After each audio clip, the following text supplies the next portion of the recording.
आखिरी काम। एक बूढ़ा कारपेंटर अपने काम के लिए काफी जाना जाता था। उसके बनाए लकड़ी के घर दूर दूर तक प्रसिद्ध थे।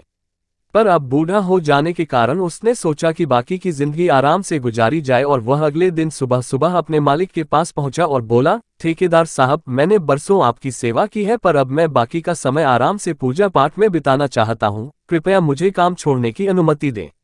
उद्धरण चिन्ह। ठेकेदार कारपेंटर को बहुत मानता था, इसलिए उसे ये सुनकर थोड़ा डैक हुआ, पर वो कारपेंटर को निराश नहीं करना चाहता था। उसने कहा, आप यहाँ के सबसे अनुभवी व्यक्ति हैं, आपकी कमी यहाँ कोई नहीं पूरी कर पाएगा, लेकिन मैं आपसे निवेदन करता हूँ कि जाने से पहले एक आखिरी काम करते जाइए। जी, क्या काम करना है? कारपेंटर ने पूछा। मैं चाहता हूँ कि आप जाते जाते हमारे लिए एक और लकड़ी का घर तैयार कर दीजिए। ठेकेदार घर बनाने के लिए जरूरी पैसे देते हुए बोला। कारपेंटर इस काम के लिए तैयार हो गया। उसने अगले दिन से ही घर बनाना शुरू कर दिया, पर यह जानकर कि ये उसका आखिरी काम है और इसके बाद उसे और कुछ नहीं करना होगा, वो थोड़ा ढीला पड़ गया। पहले जहां वह बड़ी सावधानी से लकड़ियां चुनता और काटता था, अब बस काम चालाऊ तरीके से ये सब करने लगा। कुछ एक हफ्तों में घर तैयार हो गया और वो ठेकेदार के पास पहुंचा। ठेकेदार साहब, मैंने घर तैयार कर लिया है, अब तो मैं काम छोड़कर जा सकता हूँ।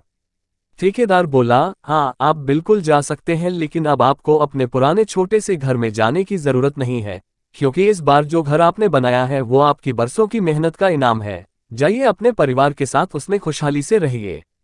कारपेंटर यह सुनकर स्तब्ध रह गया। वो मन ही मन सोचने लगा, कहाँ मैंने दूसरों के लिए एक से बढ़कर एक घर बनाए और अपने घर को ही इतने घटिया तरीके से बना बैठा। काश मैंने ये घर भी बाकी घरों की तरह ही बनाया होता।